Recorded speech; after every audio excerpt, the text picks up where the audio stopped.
사람들은 누구나 행복하게 살기를 원하고 있습니다. 행복하게 살기를 원하는 것은 어쩌면 우리 인생의 궁극적인 목표와 노력과 소망이 아니겠습니까? 성경 창세기를 읽어보면 하나님이 우리 인간을 창조하실 때에 행복하게 살아가도록 창조하셨습니다. 그러기에 행복하게 살아가는 아담과 하와를 보시고 하나님이 보시기에 심히 좋으셨더라, 그렇게 말씀했습니다. 그렇습니다. 행복에 대한 소망은 우리 인간들뿐만 아니라 우리 하나님도 우리 모두가 다 행복하게 살아가기를 원하고 계시는 줄로 믿습니다. 저는 이 시간 여러분들에게 한번 물어보고 싶습니다. 여러분들은 행복하십니까? 여러분들은 행복하십니까? 여러분의 삶은 정말로 행복하십니까? 대답이 조금 신통찮은 것 같습니다. 오늘날 대부분의 사람들이 행복하게 살기를 원하고 있고, 그리고 행복이 인생의 궁극적인 목적이라고 고백하지만 막상 그러면은 당신은 행복하십니까? 하고 물으면은 예, 나는 너무너무 행복합니다 하고 대답하시는 분들은 그렇게 많지 않습니다. 대부분의 사람들은 이렇게 고생하며 살아가는데 행복은 무슨 행복이냐고, 지지리도 복이 없어서 이렇게 힘들게 살아가고 있는데 행복은 무슨 행복이냐? 사업 때문에, 직장 때문에, 건강 때문에, 자식 때문에 하루도 근심 걱정이 끊어질 날이 없는데 행복은 무슨 행복이냐고. 대부분의 사람들이 행복을 주는 요건이 우리의 환경이라고 생각하면서 우리의 어렵고 힘든 환경을 탓하면서 늘 행복한 삶을 살지 못한다고들 말하고 있습니다. 우리의 어렵고 힘든 환경이 우리에게서 행복을 빼앗아가며 어렵고 힘든 환경이 늘 우리로 하여금 불행한 삶을 살아가게 만든다, 그렇게들 생각을 하고 있습니다. 그렇다면 우리의 환경만 좋아지면 행복하겠습니까? 권력만 많이 얻으면 행복하겠습니까? 건강만 하면 행복하겠습니까? 좋은 직장만 얻으면 행복하겠습니까? 돈을 많이 벌으면 행복하겠습니까? 사랑하는 성도 여러분, 과연 우리의 행복의 출처가 환경일까요? 환경만 좋아지면 행복할 수 있을까요? 과연 성경이 말씀하고 있는 행복의 출처가 우리의 환경이겠습니까? 아닙니다. 오늘 우리가 진정한 행복을 원한다면 먼저는 세 가지의 선행 조건이 반드시 주어져야만 합니다. 이 세 가지의 선행 조건이 주어지지 않는다면, 이 세 가지의 선행 조건이 원만하지 못한다면 절대로 우리는 행복한 삶을 살아간다고 고백할 수는 없을 것입니다. 저는 오늘 이 시간 여러분들에게 이 세 가지의 선행 조건을 먼저 말씀드리고 싶습니다. 그 첫 번째가 하나님과 나와의 올바른 관계가 이루어져야 됩니다. 하나님과 나와의 올바른 관계가 이루어지지 않고서는 절대로 우리는 행복한 삶이라고 말할 수 없습니다. 사랑하는 성도 여러분, 우리가 절대로 잊지 말아야 할 것이 있습니다. 우리 인간은 하나님과의 올바른 관계가 주어지지 않으면 절대로 행복할 수 없도록 하나님께서 창조한 존재라고 하는 사실입니다. 하나님께서 우리 인간을 창조하실 때에 행복한 삶을 살기 위해서, 행복한 삶을 살아가도록 하나님이 창조하셨는데 그 중요한 원칙 하나가 있습니다. 하나님과의 올바른 관계가 이루어질 때에 비로소 우리는 행복한 삶을 노래할 수 있다고 하는 사실입니다. 마치 어린 아이에게는 이 세상의 그 무엇 그 어느 것보다도 엄마 품에 안겨 있을 때 평안하고 행복하듯이 우리 인생은 창조주이신 하나님과의 관계가 끊어지고 창조주이신 하나님과의 관계가 멀어지면은 우리 인생은 불행하여지게 되고 의미 없는 인생이 되어버리고 만다는 사실입니다.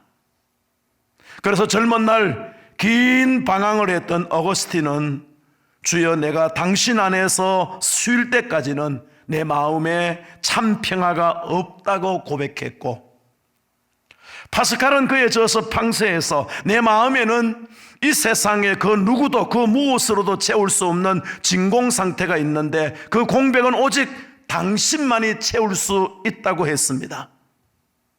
그렇습니다.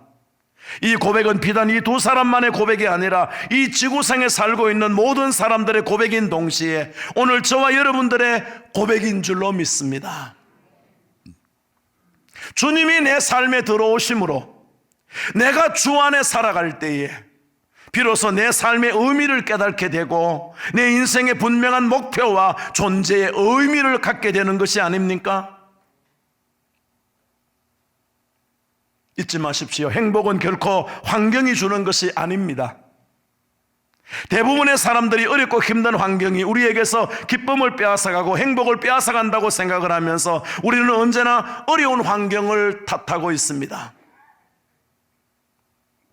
우리가 잘 알고 있는 대로 사도 바울은 복음을 전거하면서 참으로 상상하기 어려운 고난과 환난을 많이 겪었습니다. 고린도후서 11장을 읽어보면은 바울이 복음을 전거하면서 겪었던 고난의 목록들을 기록하고 있는데 여기 보면 이렇게 기록하고 있습니다. 수고를 넘치도록 하고 옥에 갇히기도 수없이 많이 하고 여러 번 죽을 뻔하였고 40에 하나 감한매를 5번이나 맞았고 3번 태장으로 1번 돌로 맞고 배가 파선하여 일주야를 헤맨 지가 3번이요 여러 번 여행의 강에 동족의 이방인의 광야에 바다의 거짓 형제들에게 어려움을 당하였고 여러 번 자지 못하고 줄이고 목마르고 굶고 춥고 헐벗고 참으로 말로 다 할 수 없는 고난과 역경의 삶을 고백하고 있습니다. 그럼에도 불구하고 사도 바울은 단 한 번도 원망하거나 불평하거나 짜증하지 아니하고 오히려 감사하고 찬송하고 기뻐하고 있습니다. 사도 바울의 옥중 서신인 빌립보서를 보면은 기뻐하라는 단어가 무려 17번이나 등장합니다. 만족, 감사, 평안까지 평안 등의 단어까지 합하면 무려 30번 이상이나 빌립보서에 기록이 되어 있습니다. 우리가 잘 알고 있는 대로 빌립보서는 4장 104절밖에 안 되는 짧은 성경입니다. 그럼에도 불구하고 기쁨이라는 단어가, 평안이라는 단어가, 감사라는 단어가, 만족이라는 단어가 30번 이상이 기록되어 있다는 사실입니다. 특별히 바울이 이 빌립보서를 기록한 장소가 로마 감옥으로 알려지고 있습니다. 그렇다면 이 빌립보서는 바울의 삶의 후반기에 쓴 서신이라는 말이 됩니다. 이 말은 바울의 삶은 결코 나아지지 아니하고 더 많은 고난과 역경과 시련에 연속된 삶이었다 하는 것을 우리에게 말해주고 있습니다.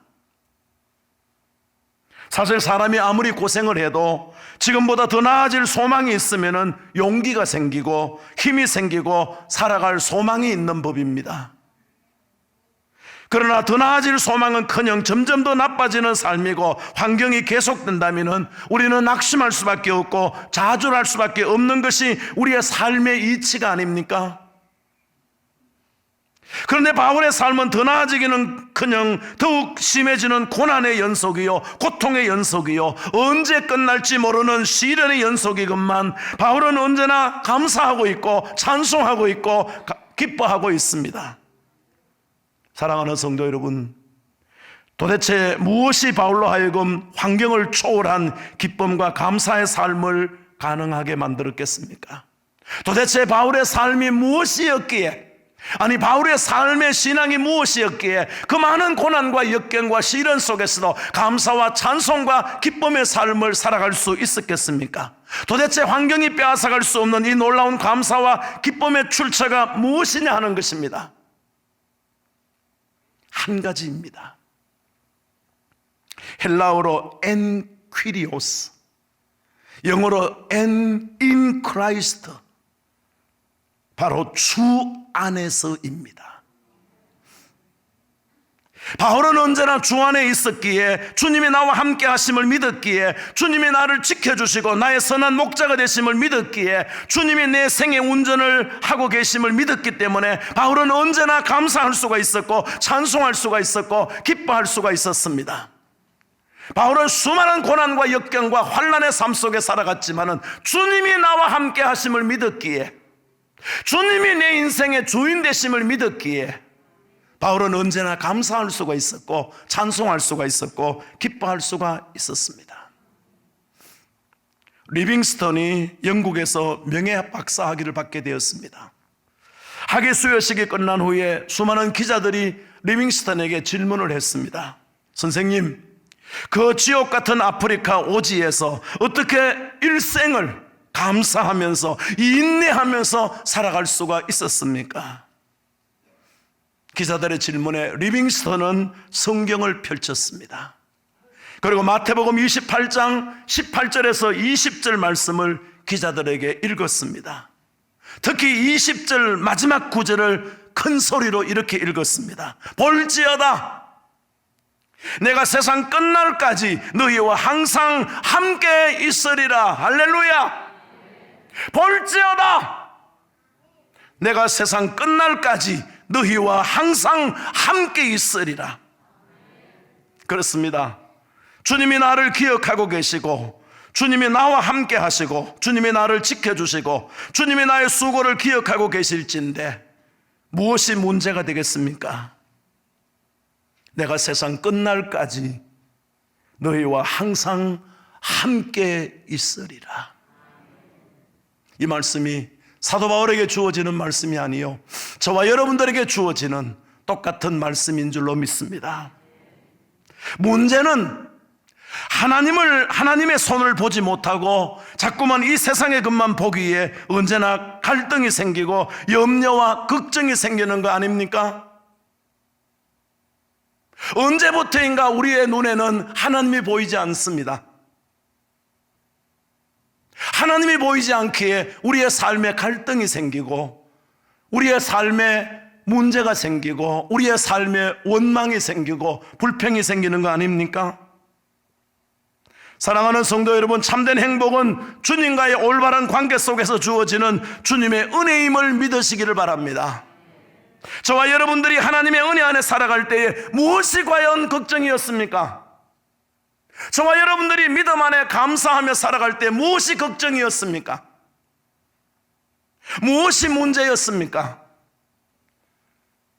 그런데 언제부터인지 우리의 삶 속에 걱정이 생기고 염려와 근심이 생기기 시작했습니다.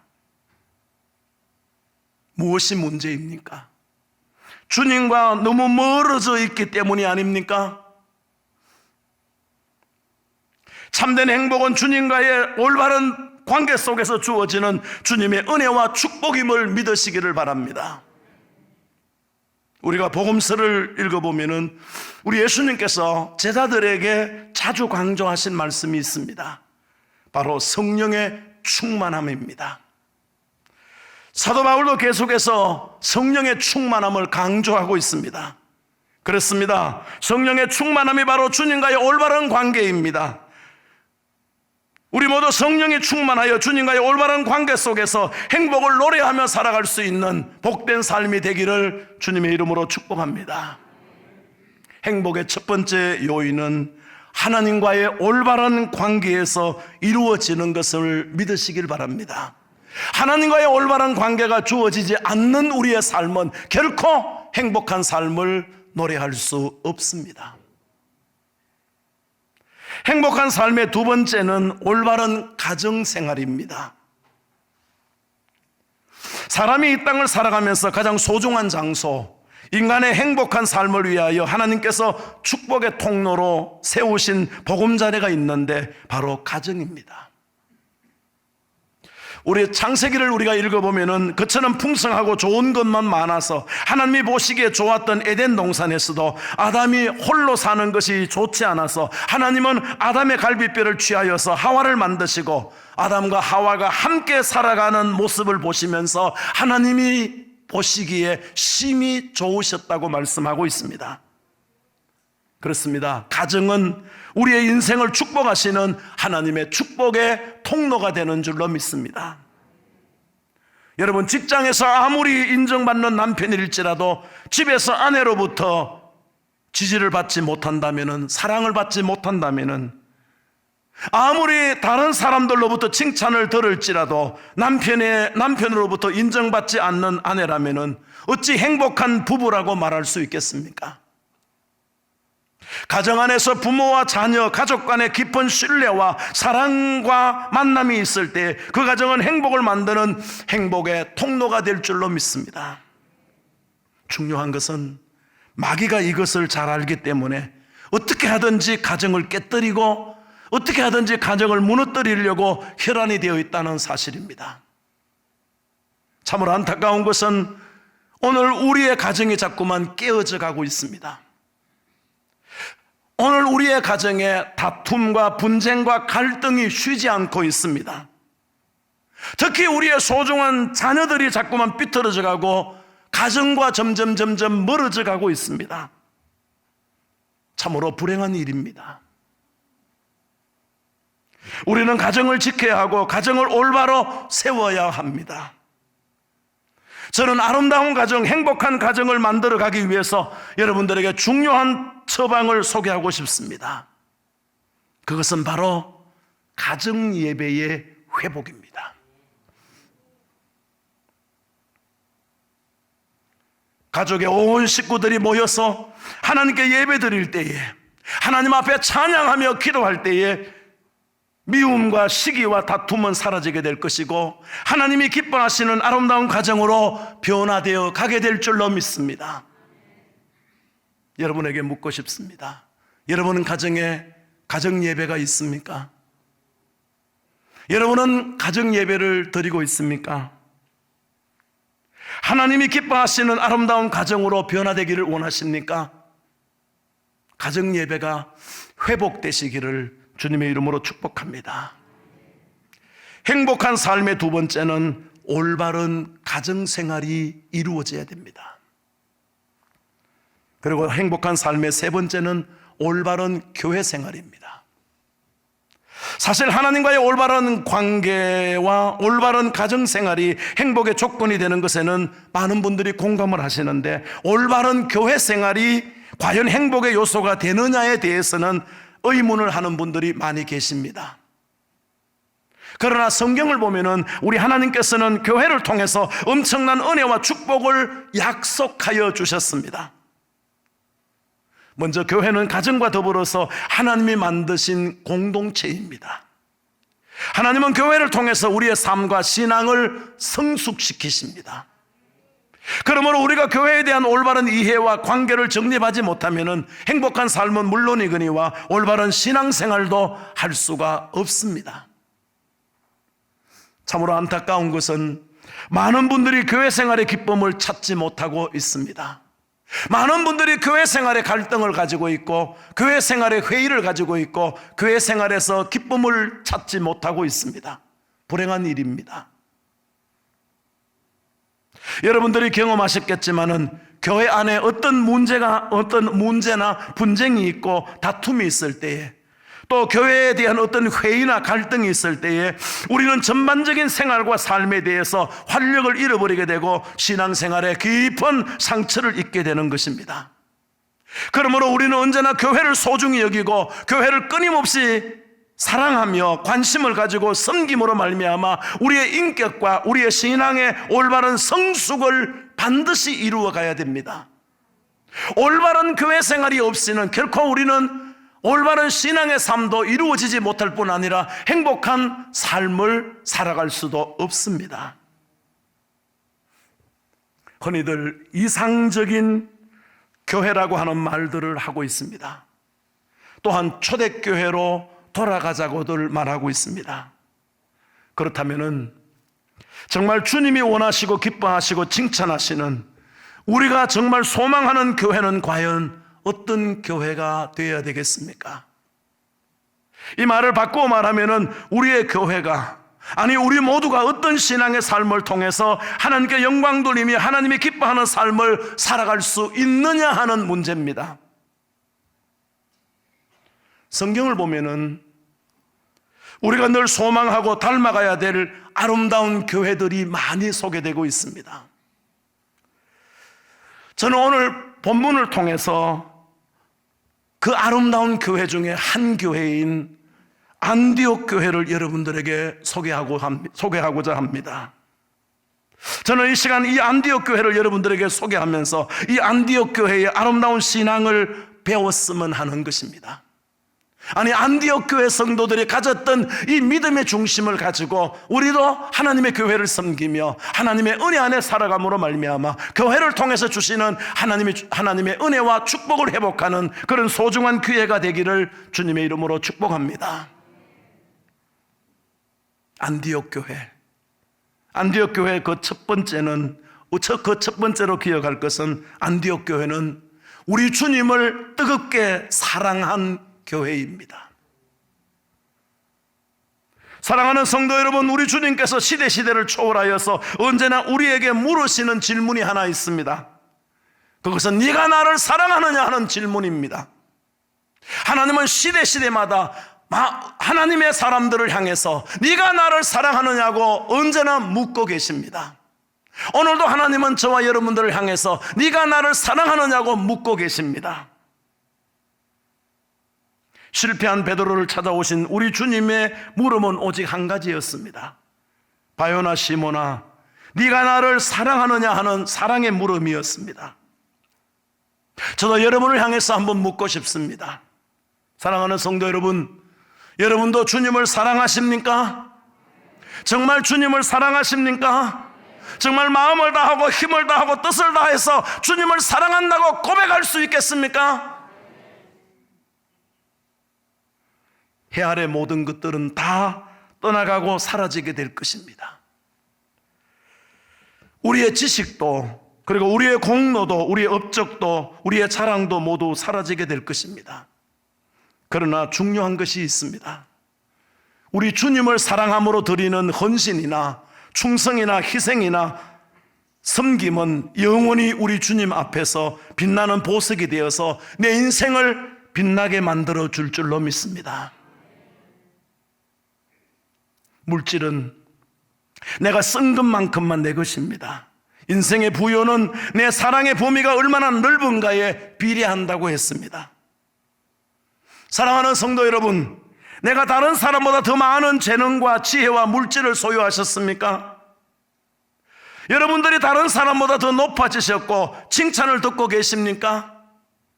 감사함으로 하나님께 영광 돌리시고 더 하나님을 사랑하는 계기가 되시기를 주님의 이름으로 축복합니다. 하나님을 사랑하는 뜨거운 가슴을 회복하시기를 주님의 이름으로 축복합니다. 안디옥 교회 성도들, 그들은 주님을 사랑하는 뜨거운 가슴을 가지고 있었습니다. 언제부터인지 우리에게서 주님을 사랑하는 뜨거운 가슴이 식어져 가고 있습니다.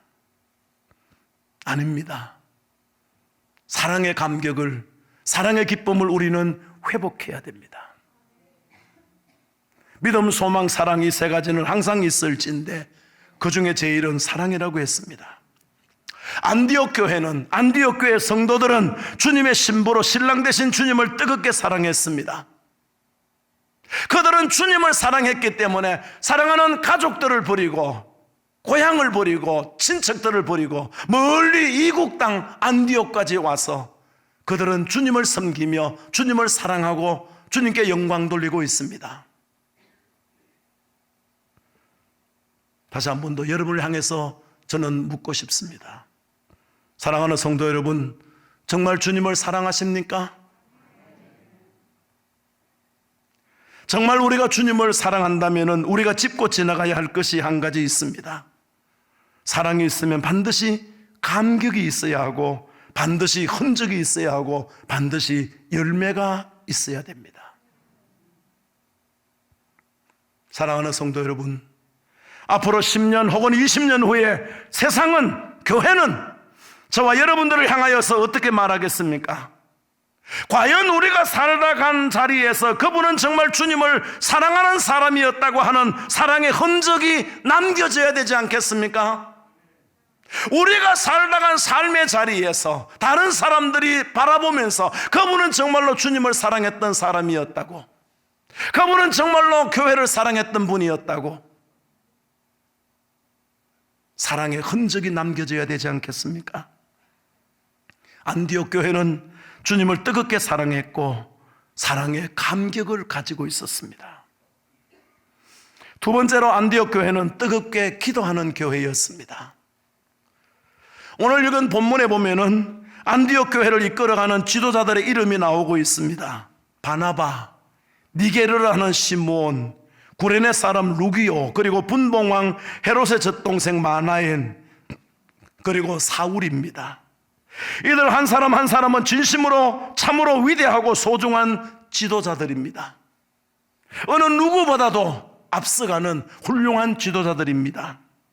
그러나 우리가 보아야 할 더욱 중요한 것은 오늘 본문 2절에 보면은 이들을 가리켜서 주를 섬겨 금식하는 자들이었다, 그렇게 말씀하면서 안디옥 교회는 기도하는 교회였다고 말씀하고, 안디옥 교회를 이끌어가는 지도자들은 기도하는 자들이었다, 그렇게 말씀하고 있습니다.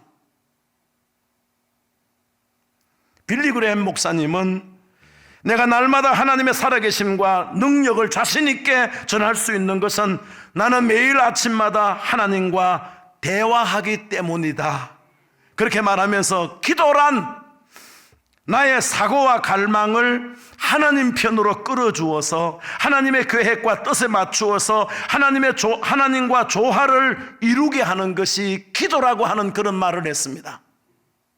우리가 잘 알고 있는 대로 시편 145편 18절에 보면은 여호와께서는 자기에게 간구하는 자, 곧 진실이 간구하는 모든 사람에게 가까이 하시는도다, 그렇게 말씀하고, 이어서 19절 말씀에 보면은 저는 자기를 경외하는 자의 소원을 이루어 주시고 또 저의 부르짖음을 들어 구원하시는도다, 그렇게 말씀하고 있습니다. 사랑하는 성도 여러분, 결코 잊지 마십시오. 교회는 만민이 기도하는 집입니다. 안디옥 교회는 기도하는 교회였습니다. 안디옥 교회를 섬기는 성도들은 기도하는 성도들이었습니다. 특히 안디옥 교회 지도자들은 기도하는 지도자들이었습니다. 하나님은 시대마다 필요한 일꾼들을 세우셔서 하나님의 뜻을, 하나님의 섭리를 이루어 가시는데 우리가 가장 중요한 핵심이 한 가지 있습니다. 하나님은 누구를 들어서 하나님의 거룩한 역사를 이루어 가시는 주역으로 세우시는가? 한 가지입니다. 기도하는 종들을 통하여서 하나님의 거룩한 뜻을 이루어 가신다는 사실입니다. 하나님의 뜻을 이루어가는 복된 삶을 살아가기를 원하십니까? 기도하는 종들이 되시길 바랍니다. 안디옥 교회는 기도하는 교회였습니다. 세 번째로 우리가 보아야 할 것은 안디옥 교회는 선교하는 교회였습니다. 오늘 읽은 본문 2절 3절 말씀을 읽어보면은 주를 섬겨 금식할 때에 성령이 가라사대 내가 불러 시키는 일을 위하여 바나바와 사울을 따로 세우라 하시니 이에 금식하여 기도하고 두 사람에게 안수하여 보내니라고 말씀하고 있습니다. 지금 안디옥 교회는 선교사를 보낼 만한 교회가 되지 못합니다. 그것도 안디옥 교회의 가장 핵심적인 목회자인 바나바와 사울을 선교사로 보낸다는 것은 더더욱이 어려운 일입니다. 그런데 안디옥 교회는 기도하고 성령의 음성에 순종하고 있습니다. 중요한 것은 그들은 땅끝까지 이르러내 증인이 되려고 하신 주님의 음성에 묵묵히 순종하고 있다는 사실입니다. 저는 언젠가 이런 꿈과 비전을 가진 적이 있었습니다. 주님의 은혜로 우리가 천국에 가게 되었을 때에 저 아프리카에서 온 성도들이, 저 동남아시아에서 온 성도들이, 저 중국이나 중동에서 온 성도들이 당신들이 파송하여 준 선교사님들 때문에, 당신들이 세워준 교회로 인해서 우리가 예수 믿고 구원받아서 이렇게 천국에 오게 되었다고 감사하면서 기뻐하면서 하나님께 영광 돌리는 꿈과 비전을 가진 적이 있었습니다. 사랑하는 성도 여러분, 선교는 교회의 존재의 이유이고 선교는 교회의 존재의 목적입니다. 참으로 안타까운 것은 언제부터인가 우리에게 전도의 열정이 식어졌습니다. 전 세계가 코로나로 인해서 전도의 열정을 잃어버렸습니다. 아니, 전도 자체를 잃어버린 것이 아닌가 그렇게 생각될 때도 있습니다. 사랑하는 성도 여러분, 아직도 이 지구촌에는, 아직도 우리의 주변에는 어서 와서 나를 도와달라고 손짓하는 사람들이 수없이 많이 있다는 사실입니다.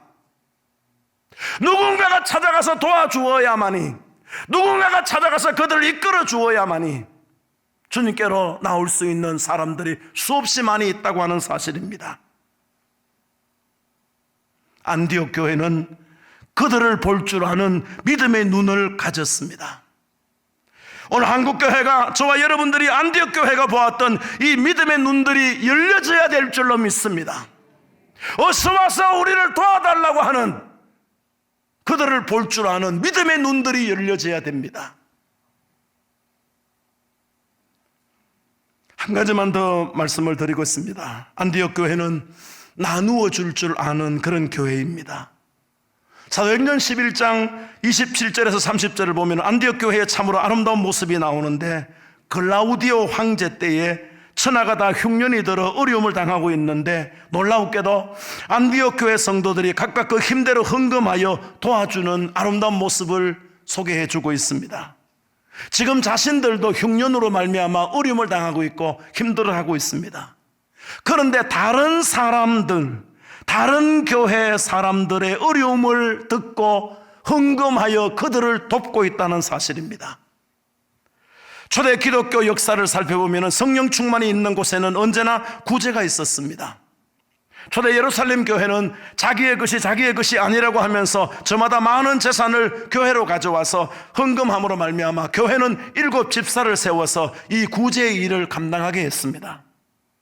하나님께 부르심을 받고 교회와 성도들이 잊지 말고 기억하고 실천할 중요한 말씀이 잠언서 19장 17절 말씀입니다. 가난한 자를 불쌍히 여기는 것은 여호와께 꾸이는 것이니 반드시 그 선행을 갚아주시리라. 마태복음 6장에 보면 예수님께서 사람들에게 보이려고 그들 앞에서 의를 행치 않도록 주의하라고 말씀하고, 이어서 마태복음 6장 2절에 보면은 우리가 행할 의의 목록이 나오는데, 의란 다른 것이 아니라 구제와 기도라고 그렇게 말씀하고 있습니다. 사도행전 10장에 보면은 가이사랴에 사는 고넬료에게 천사가 찾아와서 이렇게 말합니다. 고넬료야, 너의 기도와 구제가 하나님께 상달되었다. 야고보서 1장 26절 27절을 보면 우리 성도들의 경건에 대해서 말씀하고 있는데, 첫째는 입에 재갈을 물리는 것, 즉 말을 적게 하는 것이 경건이고, 둘째는 고아와 과부를 그 환난 중에 돌아보고 또 세속에 물들지 아니하는 것이라 그렇게 말씀하고 있습니다. 참으로 아름답고 사랑스러운 안디옥 교회는 나누어 주는, 구제가 있는 그런 아름다운 교회였다는 사실입니다. 제가 포항 소망교회를 38년 한 5개월 동안 섬기다가 이제 원로 목사로 은퇴를 하게 되었습니다. 은퇴 후에 포항 중앙교회의 일부 예배에 참여하고 있습니다. 저도 포항 중앙교회 교인입니다. 제가 중앙교회 예배에 참석하면서 참으로 감사하고 참으로 감사한 것은 중앙교회가 많은 나눔과 사랑과 섬김의 본이 되고 있다는 사실이었습니다. 여러분, 교회 규모가 크고 교회가 크다고 해서 섬김과 나눔이 있는 것은 결코 아닙니다. 안디옥 교회가 그 어려운 가운데서도 섬길 줄 알았듯이, 나누어 줄 알았듯이, 참으로 제가 본 중앙교회는 나누어 줄 아는 교회, 섬길 줄 아는 교회, 헌신하는 아름다운 교회임을 바라보았습니다. 저는 원합니다. 이 아름다움을 잃어버리지 않으시기를 주님의 이름으로 축복합니다. 자, 시간상 더 이상 말씀드리지 못하는데 이 외에도 안디옥 교회는 모이기를 힘쓰는 교회였습니다. 코로나로 인해서 우리의 모임이 너무 힘들어졌습니다. 이제는 모임이 회복되어져야 될 때입니다. 교회는 모임입니다. 교회라고 하는 자체는 모임이라고 하는 뜻이 있습니다. 모임이 없이는 결코 우리는 아름다운 신앙의 삶을 살아갈 수가 없습니다. 사랑하는 중앙의 성도 여러분들이여, 예배 모임에 힘쓰시기를 바랍니다. 주님의 이름으로 모임에 힘쓰시기를 바랍니다. 안디옥 교회는 모이는 교회였습니다. 중앙교회가 모이는 교회로 이 시대에 귀감이 되고 본이 될 수 있기를 주님의 이름으로 축복합니다. 그리고 안디옥 교회는 성도들의 교제와 사랑이 충만한 교회였습니다. 그렇습니다.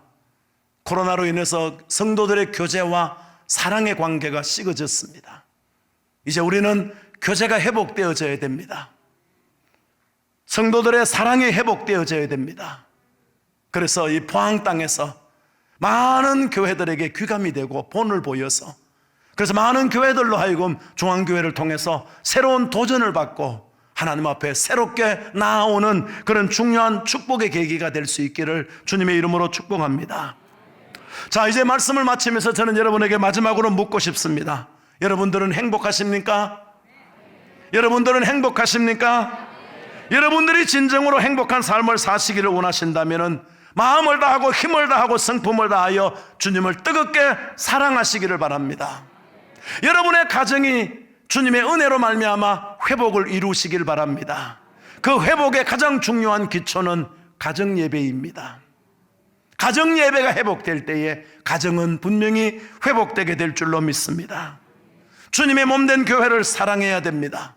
주님의 몸된 교회를 섬김을 기쁨으로 알아야 됩니다. 주님의 몸된 교회를 섬김을 축복으로 알 줄 아는 그런 신앙이 되어야 됩니다. 우리 모두 안디옥 교회 성도들처럼 주님을 더 뜨겁게 사랑하고 기도하고 전도하고 나누어 주는 예수님의 발자취를 묵묵히 따라가는 복된 삶을 살아가십시다. 이 세상 그 어디에서도 찾아볼 수 없는 참된 만족과 기쁨과 행복과 축복이 예수 안에서 충만하게 이루어지게 될 줄로 믿습니다. 이 놀라운 축복의 사람들로 날마다 새로워져 가기를 주님의 이름으로 축복합니다.